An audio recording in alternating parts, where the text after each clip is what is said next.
Friends, मेरा नाम है डॉक्टर प्रवीण कुमार गुप्ता और मैं हूं आपका बायोलॉजी का फैकल्टी।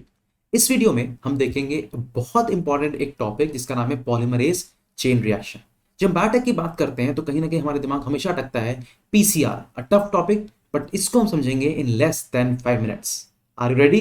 Let's start.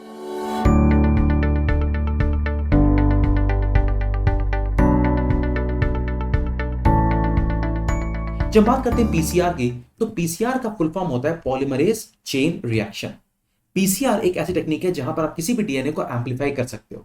तो इस एम्पलीफिकेशन प्रोसेस को डिस्कवर करने का नाम वाले का नाम था, 3 साइंटिस्ट थे इसका नाम, जो कि आपको पता होना चाहिए। इनका नाम था carry and Mullis. Carry and Mullis ने डिस्कवर किया था इन 1993, जिसके लिए इनको नोबेल प्राइज ही मिला था। तो अगेन ये एमसीक्यू आ सकता है और इसको आपको अगेन इंपॉर्टेंटली जानना चाहिए। तो अगेन अगर आप समझोगे कैसे इसमें प्रोसीड करते हैं, तो मान लो कि ये एक डीएनए है जिसका नाम 5-3' डायरेक्शन है और ये 3-5 डायरेक्शन में डीएनए स्ट्रैंड है। अब आपको पता है कोई भी डीएनए अपने हाइड्रोजन बॉन्ड्स के थ्रू आपस में जुड़े हुए रहते हैं। लेट्स अज्यूम जो मैं आपकी बना रहा हूं अभी, ये मान लो ये हाइड्रोजन बॉन्ड्स है। अब देखो, पीसीआर है एक तरह से चाउमीन बनाना।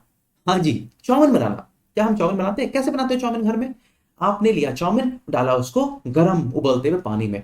उबलते पानी में क्यों डालते हो? ताकि आपके डीएनए स्ट्रैंड्स बिल्कुल अलग हो जाए। तो ये है आपके सामने डीएनए स्ट्रैंड जो कि बिल्कुल अलग हो चुके हैं। तो आपने इसको अलग कैसे किया? By heating. और हीट किया आपने 95 डिग्री सेल्सियस में। इसका नाम है, स्टेप का नाम, डीनेचरेशन। इससे फायदा क्या हुआ? जो हाइड्रोजन बॉन्ड्स थे ये बीच में, ये पूरे के पूरे टूट गए। जब हाइड्रोजन बॉन्ड टूट गए तो डीएनए अलग हो गया। ध्यान रखना, डायरेक्शन है 5-3' और ये डायरेक्शन है 3-5। अब क्या करोगे? अब आप इसमें करोगे नेक्स्ट स्टेप जिसका नाम है एनीलिंग। तो एनीलिंग करने के लिए क्या करना पड़ेगा आपको? ये देखो, ये हो गया डीनेचर, जहां पर स्ट्रैंड अलग हो गए। अब नेक्स्ट स्टेप आएगा जहां आप करोगे एनीलिंग। एनीलिंग करने के लिए आपको चाहिए टेम्परेचर थोड़ा सा लो होना चाहिए।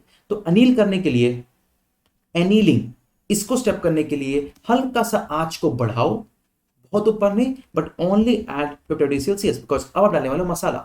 मसाले के लिए क्या क्या चाहिए आपको? आपको चाहिए ये जो कि एक प्राइमर है। ये एक तरह का प्राइमर होता है जो कि शॉर्ट सीक्वेंस ऑफ डीएनए होता है। फॉर एग्जांपल, मान लो यहां पर एक सीक्वेंस था, एग्जांपल दे रहा हूं आपको, सीक्वेंस था ATCG। तो जब प्राइमर डालोगे उसकी सीक्वेंस बिल्कुल कॉम्प्लीमेंट्री रहेगी। टी के बदले डालोगे ए, के बदले डालोगे टी, टी के बदले डालोगे ए, सी के बदले डालोगे जी और जी के बदले डालोगे सी। तो ये बन गया आपका प्राइमर। सिर्फ बस प्राइमर डालने से नहीं होगा, अब आपको इसको एक्सटेंड करना है, इस वाले को टुवर्ड्स दिस साइड, जो कि होगा इस डायरेक्शन में, और इस प्राइमर को डालना है आपको इस डायरेक्शन में। तो अगर ये एक्सटेंड होगा तो उसके लिए आपको क्या चाहिए? आपको चाहिए कुछ न्यूक्लियोटाइड्स जो कहलाता है DNTPs। साथ में चाहिए आपको एक एंजाइम जिसका नाम होता है टैक पॉलीमरेज। टैक पॉलीमरेज, ध्यान रखना, ये इसलिए नाम दिया गया है बिकॉज ये 95 डिग्री सेल्सियस, जो कि अगला स्टेप होगा, उस पे भी एक्टिव रहता है। ठीक है, उस पे भी ये एक्टिव रहता है। इसके साथ आपको चाहिए मैग्नीशियम जो कि एक्ट करता है एज अ कैटलिस्ट। ये सारे मसाले से ये पूरा का पूरा इस तरफ और ये इस तरफ प्रोसीड करने लगता है रिएक्शन। ओके, याद रखना, एंजाइम का नाम है टैक पॉलीमरेज, जो कि एक तरह का डीएनए पॉलीमरेज है। ये कहां से मिलता है? By the thermos aquaticus. ये मिलता है by the thermos aquaticus. Thermos aquaticus से मिलता है टैक एंजाइम। इसके बाद का स्टेप में आप करोगे एक्सटेंशन। तो जैसे ही आपने ये सारे एंजाइम डाल दिया तो यहां और इधर बनने लगा, इसका हमने नाम दिया एक्सटेंशन। तो ये आ गया इधर और ये आ गया इधर, तो ये हो जाएगा एक्सटेंशन। अब एक्सटेंशन करने के लिए अगेन, अब क्योंकि हम बना रहे हैं चाउमीन, तो आपने सबसे पहले किया था इसका बॉइलिंग, उससे अलग हो गए थे। फिर आपने इसका किया एनिलिंग, जो कि 50 डिग्री सेल्सियस पे किया, और फिर आप कर रहे हो इसको एक्सटेंशन। तो एक्सटेंशन करने के लिए टेम्परेचर का रिक्वायरमेंट होता है 72 डिग्री सेल्सियस, और इसमें वो automatically it will extend to all the levels. अब जब भी एक्सटेंड हो गया अगेन, तो कितने बन गए? पहले स्ट्रैंड कितने थे? 2। अब कितने बने? 4। पर अगर आप बोलोगे कितने डीएनए के पेयर्स हैं, तो वो है 2। मतलब जब आपकी एक साइकिल पूरी हो गई, टिल नाउ 1 साइकिल हो गया, तो कितना आया total number of DNA? 2 to the power of n, मतलब 2। ये एक और ये एक, एक और एक बन गए 2, एक और एक बन गए 2। इस तरह से क्वेश्चन ये आ सकता है। अब अगला स्टेप क्या होगा? ये पूरा स्टेप वापस रिपीट होगा। अब ये जो स्टेप है इसको आप ले जाओ कहीं ना कहीं वापस जाके इधर पे, जहां पर अगेन आप इसको हीट डेंसिटी करोगे, अगेन अलीन करोगे, अगेन इसको आप एक्सटेंशन करोगे। तो इस तरह से आपकी बहुत सारे डीएनए स्ट्रैंड्स बन जाएंगे।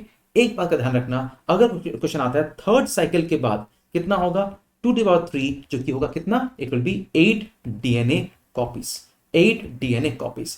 इसका बेसिक पर्पस होता है to amplify the DNA, and that is how it is what is called as a polymerase chain reaction.